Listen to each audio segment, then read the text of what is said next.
Hey everyone, welcome back to the PK podcast, where that PK stands for Preacher's Kid, Not Perfect Kid. And speaking of not perfect, Eli, it's time for that weekly weather update in Wilmington, North Carolina. How are things going on your side of the country?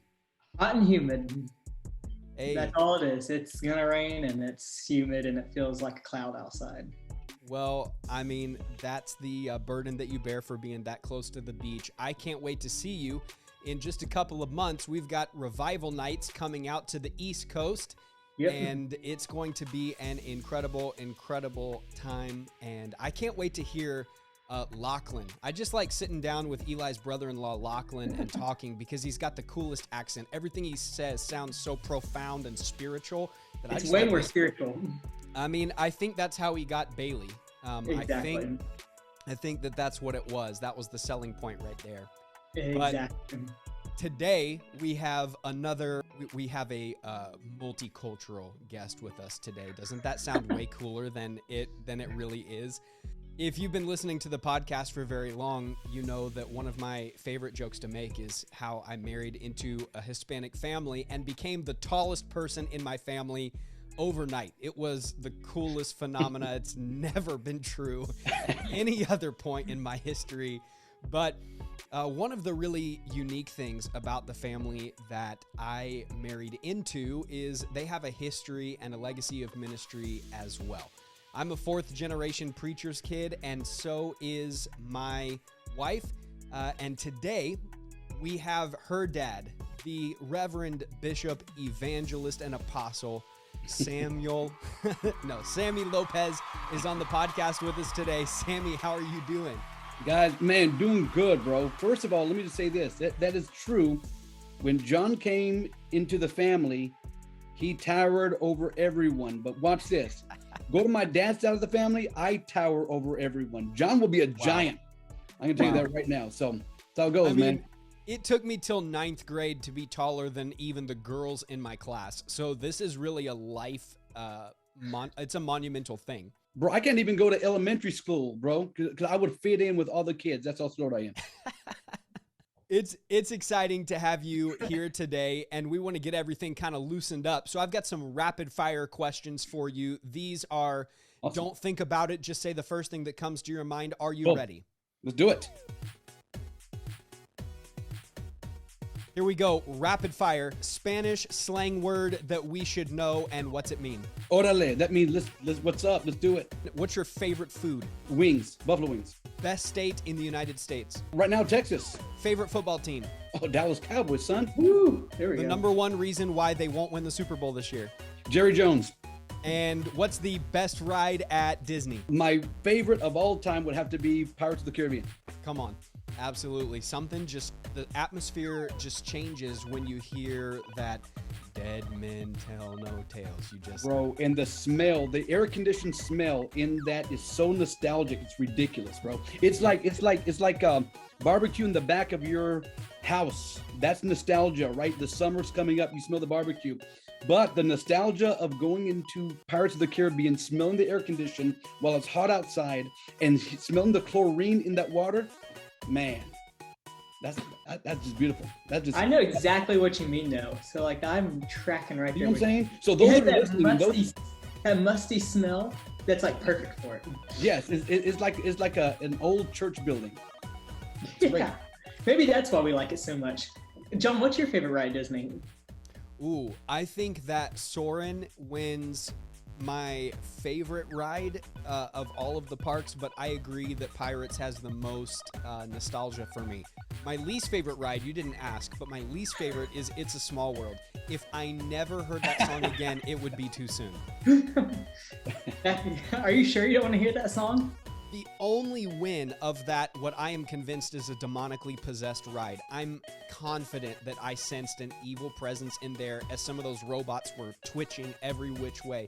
The only redeeming factor of that thing is that it's 27 minutes long and it's air conditioned. So if you need a nap and you need to get cool in the summer, that's the place to go. Otherwise, I mean, but I've got to pray throughout the whole thing just the power to nap.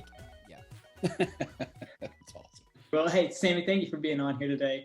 For those of you who do not know, me and Sammy agree on sports teams through and through. And we also agree that we both are Disney fanatics as well. So we're just meant to be best friends, is what. Yes, 100%. It's my boy But, right there. but hey, we want to dive into this. So I just kind of want to give you kind of a question here for you to answer this. And so I just want to hear from your perspective. What would surprise us about you growing up as a PK in the Hispanic culture? And so what does that look like? Is that any different from our culture? Tell us a little bit about that. No, I think PKs are a culture in and of itself. Yeah. Whether you are brown or white or black, it's funny because it's almost like a fraternity, man. Yep. I've been amongst African American pastors' kids, and we experience the same thing. Mm-hmm. White pastors' kids experience the same thing. So there is nothing really different in the church world, as much as I think the only difference that you'll see is maybe the songs you sing, or maybe some of the things that you grew up doing in the church. But being a PK is it's a fraternity of people that just understand each other. That's just how it goes. It really is. It's funny because I've met preachers' kids, through the years, and we just connect like this. It's a fraternity, man. It's like skulls and bones, blood in, blood out, baby. Like, this is it. Like, we understand each other. You may not even know them from Joe Blow off the street, but man, once you say I'm a PK, like, I'm a PK, and that connection is immediate. That's why Eli Blevins, that's why our connection has been good, because not only the Dallas Cowboys and not only Disney World, but our connection as preachers' kids just does it. We understand it. Yeah, absolutely. Now, your dad did quite a bit of church planting from Texas to Arizona, big cities to small cities. How is the church planting life different from the inheriting an established church life? It's almost, and again, I got to be very careful on how I say this, because I don't want to sound like I'm going to try to parallel or compare to, but it's almost military. I've heard of military brats that will go from one city to another city, one state to another state, one country to another country.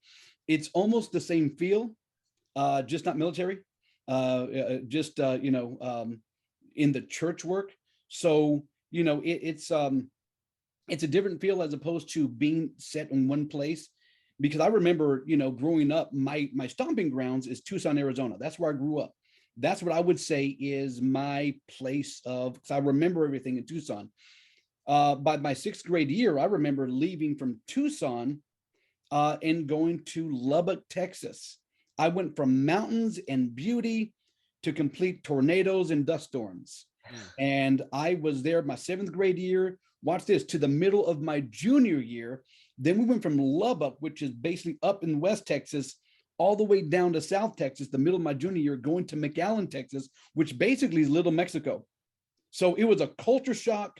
So I never was able to graduate with my class or continue through the years with my class. I had to find new people, new friends, not only that, new cities and new adventures. So, you can take that how it is. You can take that bitterly and just, I'm bitter and I wanted to be with my friends, or you can take that as one of the greatest adventures of your life. I kind of took it too, as both. I'm curious about the constant shifting. I experienced a little bit of that, and we've met a number of PKs who have brought up things like, oh, I didn't get this, I didn't get that. And true, there's a lot of sacrifice. How do you handle that spiritually and emotionally? Because it doesn't sound like you're taking those things as oh man, I was so deprived and it sucked and it was the worst. You sound fairly cool with it. Yeah, because again, look, being a preacher's kid, let's be real. And for those that are preacher's kids listening to the podcast, man, there's some things that you will see that nobody else will ever see. I had to learn that easily, because I could have very easily taken, life on the road and life, one U-Haul to the next, one city to the next. And I could have taken that and been bitter or got bitter, right? But I wasn't necessarily bitter with the move or with ministry. Let me tell you what I became bitter at. I became bitter toward the church because of what I've seen when I was a kid as hypocrisy. But I was not bitter necessarily towards my mom and dad. Yes, I was rebellious in certain ways, and yes, I did dumb things, but the adventure is literally in the ministry.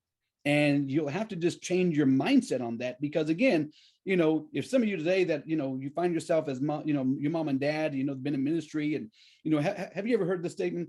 Because I said this to my mom and dad. I always tell my dad, I just wish you were a normal person. I just wish you just had a normal job.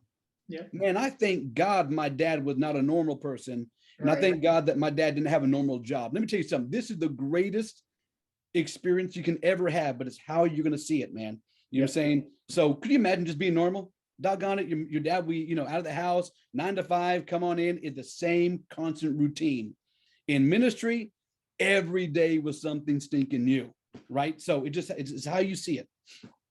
That's Eli, awesome. I don't know about you, but I don't have any context for normality, as most people would define it.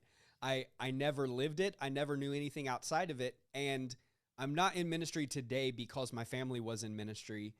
I love how our friend Ben put it. He said, you're not preaching because you're a Groves. God made you a Groves because you're going to be a preacher, and he used that in his own family's context. But I don't have any context for normality. And I remember knowing that ministry was my calling early on. And when my friends would say that they wanted to do anything else, like I want to be a contractor, I want to be a doctor, I want to be a whatever, I was like, what? How could you want to do that? Like when this is so much, I don't know, Eli, were you like that at all when you were a kid? Yeah, the biggest thing for me, what the difference is family vacations, because you didn't have the weekends off. So it's like, and you didn't have holidays off. It's like, oh, sweet, everyone's going away for, spring break, but that's also Easter, and that's definitely not happening. Then there's Christmas, there's Christmas services and Christmas Eve, so ain't doing that. So I think some of those little things like that, you're like, man, okay, this is not the most normal, but it's and I think we heard it all during the pandemic, the new normal. Now it's just the craziness of life. Now it's just normal. So that is normal. Every day. It's like a spin the wheel kind of deal. What today is the dial going to land on? All right, we're going with this. Boom, here we go. Yeah, you should not expect ministry to be normal. And I pray in the name of Jesus, if you find ministry normal, you're not doing what God wants you to do. Everything's so out of the normal. It's funny because, I've always said, now that I'm a pastor, I always said, okay, I'm gonna establish my roots in one place. I couldn't handle it. I had to go to the next place and then the next place. So, and I'm sure one day in my life, again, I'll go to the next place. That's just how it goes, because it's in your DNA, man. It's your calling. It's the blood in you. So I would just say to every preacher's kid here, don't get mad. Don't get ticked off. Enjoy the ride. Enjoy the adventure. Because one day when you grow up and you get older, you're going to say, man, that was fun. I should have experienced it even greater. And you don't ever want to miss out on what God's doing. Absolutely. I'm picturing a T-shirt that we need to make and sell that's for PKs, and it just says "Don't get mad, get glad" on there. That may be our new podcast tagline right there. Don't get mad, get glad. That's awesome. So with that though, like because you had so many opportunities to find bitterness and you chose not to, but you also said you kind of saw some like stuff within the church and you're just like kind of over some of that. So one, kind of what brought you to there, but two, how did you kind of come out of that into where you are now? Because now you're a pastor. So tell us about that bridge. How did that bridge kind of happen between the bitterness and seeing the hypocrisy of the church, but also now you're like, this is what I do. I got saved is what happened. Yeah. That was what brought the bitterness out of me. Yep. I grew up, again, respecting ministry. My grandfather was a pastor. My dad's a pastor. My great-grandfather was a Presbyterian pastor. My uncles are pastors. So I grew up in a family full of pastors. So I respected the calling 100%, because I saw the hard work that my family put into this. Yeah. What bothered me was the way church members, these deacons meetings, the way they treated my dad and things that they said to my dad. And my dad, because he was the pastor, could not respond back the way he would want to. right? He had to take it, man. And I remember, man, sitting there in some of the deacons meetings, seeing some of the things that my dad, or so I say church meetings, and seeing how my dad would be, how people would say things to my dad and my mom right there in the meeting, man. And that brought a bitterness to me. Now I love my parents and I appreciate the ministry, but I started to hate the church. And that was the craziest thing, is I became bitter towards the church. And I remember when I got saved, the minister was preaching. He said this, he said, people are never worth going to hell over. And I had to sit there for a moment and think, doggone it, man, my bitterness is sending me to hell, bro. I had this anger towards the church. And I also recognize, again, that just because my mom and dad was were Christians and pastors, doesn't mean I'm a Christian. You know what I'm saying? Just because you go to church doesn't mean you're a Christian, right? So I had to come to those acknowledgments in my life where I realized, man, if I died, I honestly wouldn't be with Jesus. Like, I never had a true, genuine encounter with God. It was not until August 13th of 1991, I'm telling you my age now, right? I was 18 years old back then, where God got a hold of me, and he absolutely changed my heart and literally took the bitterness out of me. So the very thing that I said I will never do is the very thing I became. When God saved me, not only did I get saved, I also submitted my life to ministry that moment there. So August 13th, not only did I get saved, I surrendered to the preaching ministry.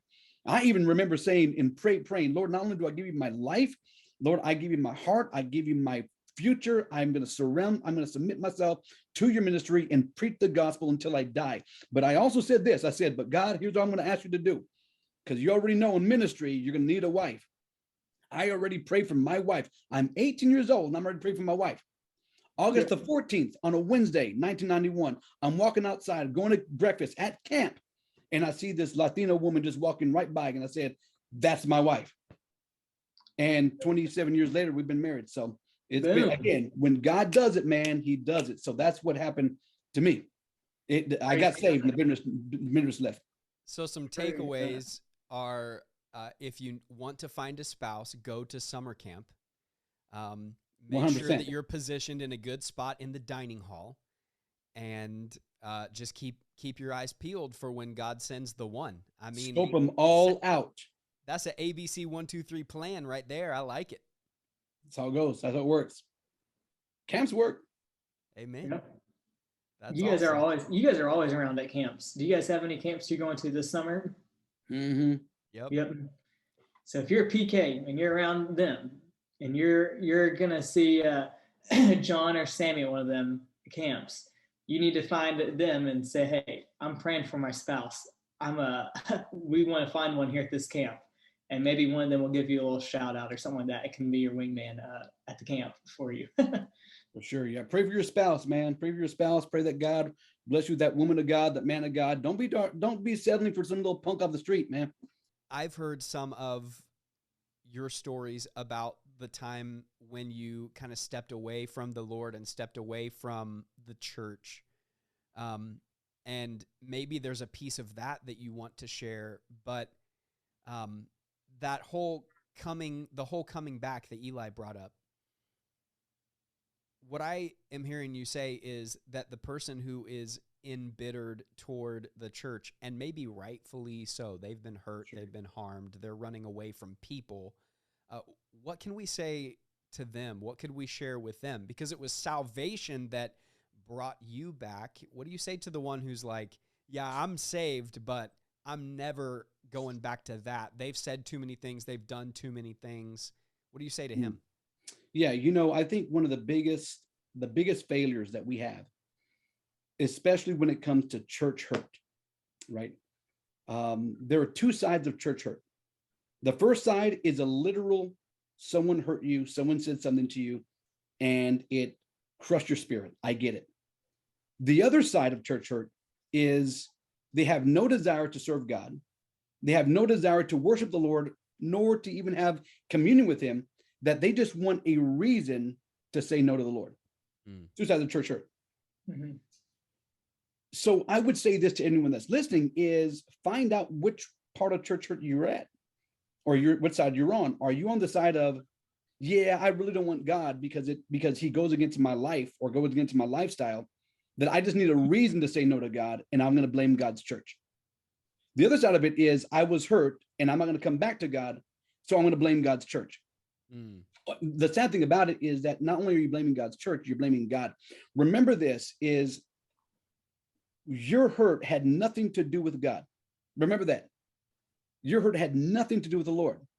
Your hurt came from malicious or vile or jealous or, just destructive people that you happen to come across, and they happen to do something to you, backstab you, said something bad about you, and you were hurt. The worst thing that you and I can ever do is to blame God for it, because God did nothing to you but love you and honor you and giving you life and giving you grace and giving you hope. And if all you do is say, man, God, that's the reason why I'm not going to come to you, Lord, is because of your children. Can you imagine that? Here's the worst thing that you and I can ever do, especially preacher's kids. Listen, one day, preacher's kid, your mom and dad are not going to be with you when you stand before the Lord. My mom and dad won't be with me when I stand before the Lord. I'm not going to be with my daughter nor my granddaughter when they stand before the Lord. They're going to stand by themselves. And the worst thing that you can ever say is, God, I would have served you, but your kids suck. Can you imagine that? Wow. No, it's horrible. Because what's God going to say? But my kids is who I died for. The same way I died for you, the same way I died for them. And you blamed me in the process. Man, I would say this, man, don't blame God for your hurt. Matter of fact, run to God because you're hurt. Hold on to the Lord and his promises because you were in pain. But if you've ever said, but I want to be like Jesus, well, welcome to the life of Jesus. Yep. It comes with pain. It comes with backstabbing. It comes with hurt. It comes with people talking bad about you in front of your face or behind your back. It doesn't matter. Live for the Lord. Serve the Lord with all your heart. Fall in love with Jesus. Connect with him. Communicate with him. And I guarantee it, everything else around you just won't matter anymore because Jesus becomes your everything. That's awesome. That's a whole word right there. We can take that and run with that. So on the flip end of the spectrum, where have been some places that have been fun for you to minister to? So you've gotten to travel the world, you've gotten to do all the things. Where's a place that you go, this is a fun place to go, or this is a fun region to go, this is a fun state to go to, country to go to? What does that look like for you? Okay, so yeah, if I can think of places I've been to, of course, Israel is probably my number one. I love Israel. It's fantastic. It's great. But I would say the next place I love going to, honestly, is literally East Coast or West Coast, Los Angeles, California. And again, if California was like Florida, I would be in Los Angeles already. You know what I'm saying? I would be in Cali without a doubt, but it's so stinking whatever. Anyways, that's a story for another time. So I would say California because it's always fun in California. But the second part is New York. Doggone it. New York is fun to minister in because the people, again, the New Yorkers, they don't care. They don't care what they say. They don't care how they look. They don't care what's up. And when you preach to them, they are wild and crazy. So New Yorkers and Californians are my two favorite places to go to. Two opposite spectrums, both left-wing ideology in whatever they do, but man, they're amazing to speak to. I love them. I love New York. So is it that you find it easier to preach there, or just a fun crowd, just a fun group of people to be around? Both. It's a fun crowd to be around, but they're easier to preach to because they want to hear you. They want to hear what you say, as opposed to, don't get me wrong, coming to Texas, it's Bible Belt. It's like, tell me something I don't know. Yep. Tell me something I have not already heard. Tell me something, you know what I'm saying? So it's like, okay, it almost sounds regurgitated. Yeah. But go to New York, go to California, where the gospel's not really that strong. They're ready to hear it, dude, and it's fun. It's fun to preach to them. My favorite. I feel like people in the Bible Belt are so much more cynical, even like because they're just like, we've heard it, we've been here, we've done that, and it's just so cultural Christianity. There's not much heart transformation, and there is. I'm kind of generalizing here for a lot of it.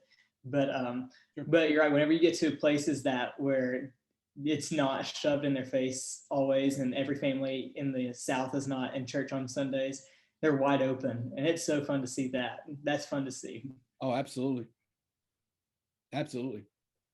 You've been pastoring. You've been traveling globally and on national tours with great organizations like I Am Second and the BGEA and others. So you've had a front row seat to see how the church has been shifting and changing over the last 30 years of your following Jesus, and, 40, almost 50 years of growing up around the ministry. Where's the church at today compared to where they were 50 years ago? What has changed, and what do we need to get back to? I guess what I'm asking is, what are you seeing in the church today, and how can we address it if it's a bad thing? What are the good things that we can celebrate? It's good. So we're now I'm gonna split a hair. I'm gonna split a hair real quick.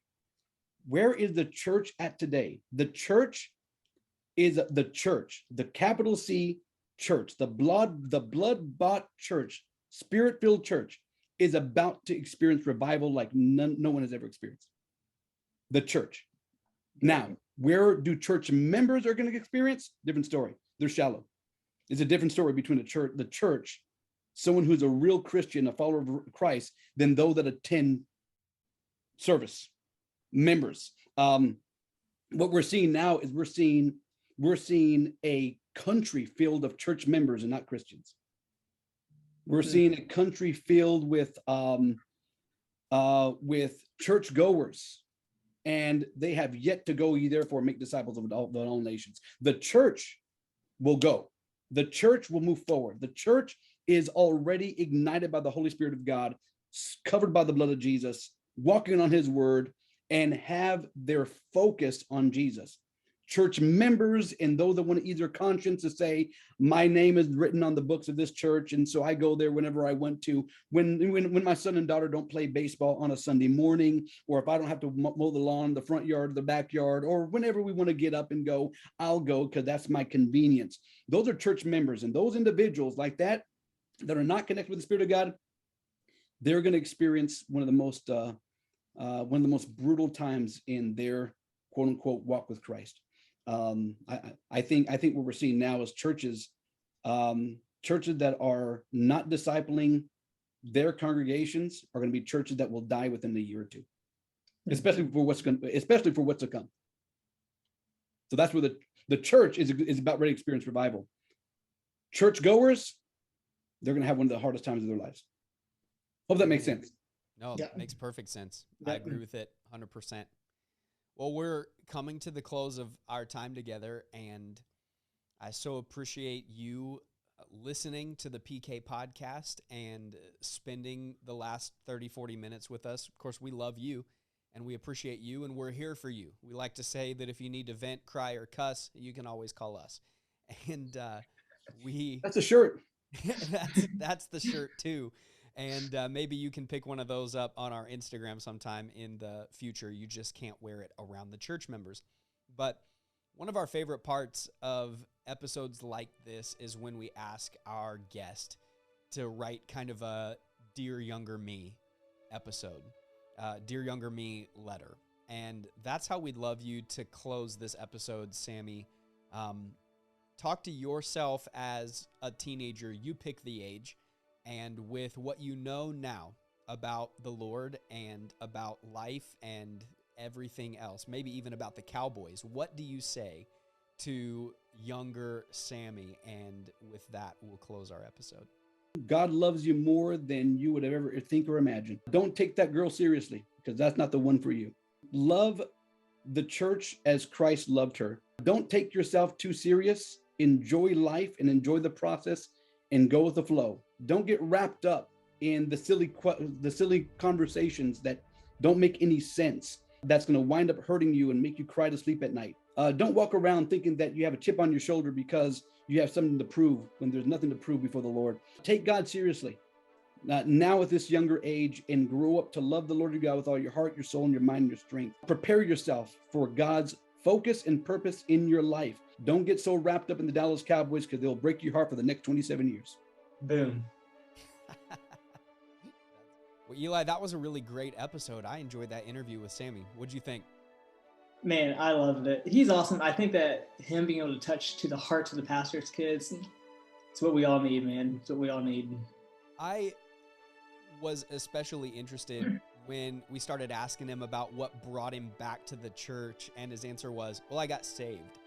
And I think that could probably be the story for so many, that they've grown up in professional religion, that they know all the right things to say and do, but it's not real for them. Like, I remember when faith became real for me. It wasn't my dad or my grandpa or my great-grandpa's faith anymore. It was, I got saved. What do you think about that? I loved that it's like he touched on, like, it's just not, you can't piggyback off your parents. You can't piggyback off the church you're at. You can't, you've got to make it real for yourself. And to me, that's exactly my testimony as well. I had to make it real for myself. So I co-sign with that. Well, we've got some incredible episodes on the horizon with regularity. We've got upcoming episodes with Luke McDonald, Landon McDonald. We have Olivia Lusko coming, Luke Chaddick. I'm really excited, and I don't know, maybe we should leave this as a surprise, but might as well let it out there. We've got Church Chad coming on the podcast.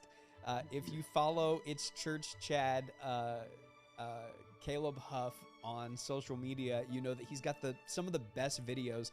And turns out he's a preacher's kid. And so he's going to be with us on an upcoming episode. We've got some great stuff on the horizon, and we want to hear from you. So follow us on Instagram, on Twitter, on Facebook. We're everywhere that you are. We'd love for you to subscribe to the YouTube channel as well. And send us your messages, leave your comments, and we respond to every single one of them. Because, again, if you need to vent, cry, or cuss, you can always count on us. We love you. You're not perfect, kids. You're just preacher's kids.